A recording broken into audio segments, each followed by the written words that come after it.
Salut à tous et bienvenue dans cette vidéo dont nous allons résumer toutes les actualités officielles et rumeurs qu'on a eu autour de l'univers Marvel durant toute cette semaine. Dans cette vidéo, je vais lister toutes les news et vous donner mon avis sur les sujets. C'est parti! D'abord, nous allons commencer par les films Les 4 Fantastiques. Des news qui pourront englober une majeure partie de cette vidéo. Nous avons des informations très importantes sur le casting des films Les 4 Fantastiques. D'abord, nous avons l'acteur Joseph Quinn qu'on a vu dans la série Stranger Things, qui aurait été casté dans le rôle de Johnny Storm alias la Torche Humaine. Bon, avec sa performance dans la série Stranger Things et son apparence, je trouve que ça irait parfaitement avec le rôle de la Torche Humaine. Nous avons ensuite l'actrice Vanessa Kirby qui aurait été castée dans le rôle de Sue Storm alias la Femme Invisible. Je suis trop admirateur de l'actrice et je trouve que le rôle de Sue Storm sera un très bon choix. Pour le personnage de Reed Richards, il est dit que l'acteur Matt Smith aurait eu des discussions précédemment avec le studio Marvel pour occuper le rôle, mais après la grève des acteurs, son avenir dans le rôle est très incertain. Bon, tant mieux, j'ai pas aimé l'acteur dans le film Morbius. Bon, je me dis, je m'en fous. Et on n'a pas eu des informations sur le casting de Ben Grimm alias La Chose. Il est aussi dit que l'acteur Ebon Moss-Bachrach, désolé si je corche les noms, a été appelé par Marvel Studios pour un rôle inconnu dans les films Les 4 Fantastiques. Mais selon des suppositions, il pourrait s'agir du rôle du serveur d'argent. Personnellement, j'ai adoré l'acteur dans la série The Bear et dans la série The Punisher.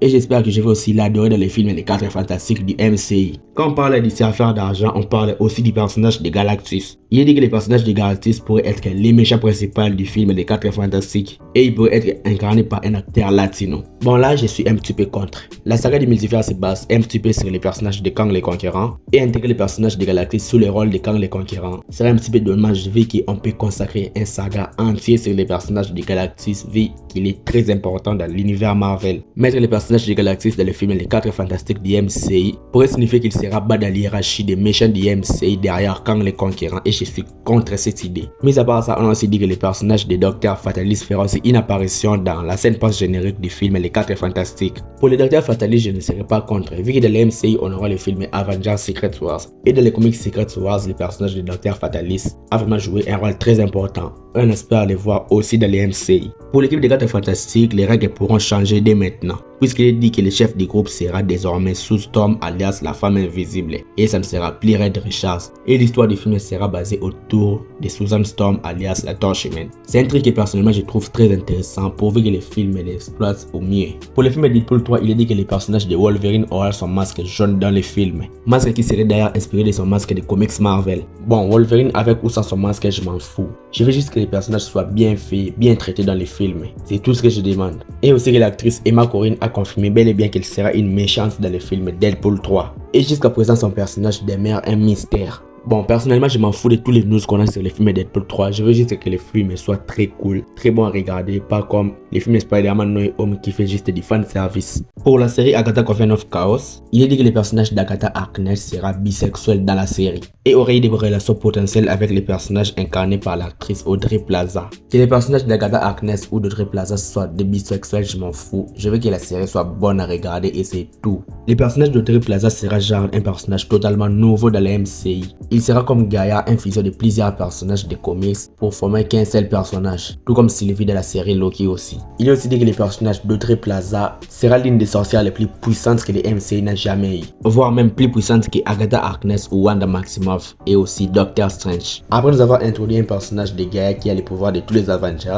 Marvel vient encore nous introduire une sorcière plus puissante que Wanda Maximoff. Je considère que c'est trop, on a trop de personnages puissants, on va revenir sur du terre à terre. Le personnage de Nicolas Cage serait introduit dans la série Agatha Coven of Chaos. Dans les comics, le personnage est le fils d'Agatha Harkness. Et il est dit que dans la série, le personnage d'Agatha Harkness aurait eu son enfant avec le personnage d'Audrey Plaza, dans son renforcement du lien bisexuel qu'il y a entre ces deux personnages. La relation qu'aura ces deux personnages dans la série, je trouve que ça peut être très intéressant. J'ai hâte de le voir. Et aussi que la réalisatrice Ganja Monteiro, celle qui a réalisé la série, qui en parallèle a aussi réalisé la série Mercredi et The Witchers, a réalisé au moins 4 épisodes de la série Agatha Coven of Chaos, y compris l'épisode final. On sait tous que Marvel a un gros problème avec les épisodes finaux des séries. Ils n'arrivent pas à bien conclure les séries. Mais je trouve que la réalisatrice Ganja Monteiro pourrait faire un bon taf et nous faire apprécier la série. Pour la saison 2 de la série Loki, le premier trailer qui est sorti a battu un énorme record. Le trailer a engendré plus de 80 millions de vues en 24 heures, devenant ainsi le trailer Disney Plus le plus vu de tous les temps.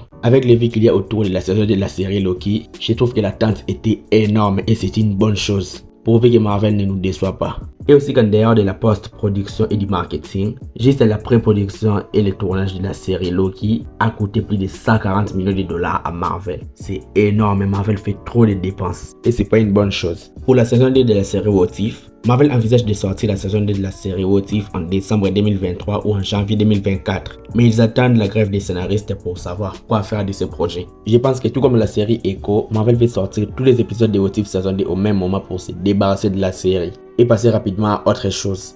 Et aussi que les joueurs Hot Toys viennent de partager une armure sacarienne d'Iron Man pour la saison 2 de la série What If. Cette armure provient de l'épisode qui a été supprimé de la saison 1 de la série What If où on voyait Gamora avec Tony Stark sur Sakaar et ils vont rattraper cet épisode dans la saison 2. Bon, pour What If je m'en fous, je vais juste voir ce que Marvel va nous en faire. Pour la série Echo, il est dit que le personnage de Maya Lopez alias Echo aura 3 pouvoirs dans la série Echo. D'abord, il aura un tatouage qui lui donnera des pouvoirs Sirimen, des forces Sirimen, des vitesses Sirimen. En deuxième position, il aura la capacité de détecter les futurs coups de ses adversaires, de voir comment pourraient se battre ses adversaires, d'anticiper leurs coups. Et en troisième, il aura la capacité très grande de précision de tir. Il saura très bien comment tirer des armes et avec une précision Sirimen. Tout ceci me semble flou, mais j'espère voir comment la série va faire pour que les personnages soient aussi badass. Mato Wawiri sera la personne qui composera la bande originale de la série Echo, série qui sortira intégralement le 29 novembre 2023 sur Disney+. Personnellement, je pense que je suis la seule personne qui a très hâte de voir la série Echo et c'est la série qui me hype le plus. Je suis sincère. Pour la série I Am Groot saison 2, il est dit que la saison 2 de la série de mini court-métrage I Am Groot sera diffusée sur Disney+ à partir du 6 septembre 2023, dans un mois précisément. Marvel a d'ailleurs dévoilé une nouvelle affiche et un nouveau trailer de la série. Et nous avons aussi un premier aperçu du gardien de What If dans la série I Am Groot saison 2.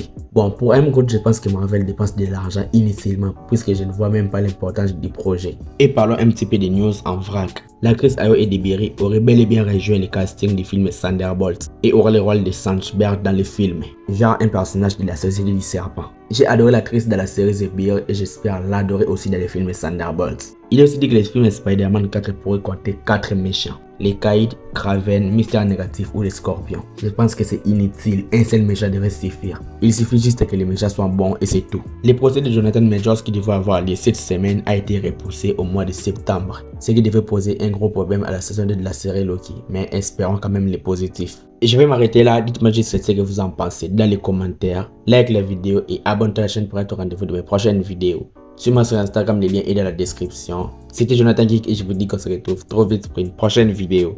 Ciao!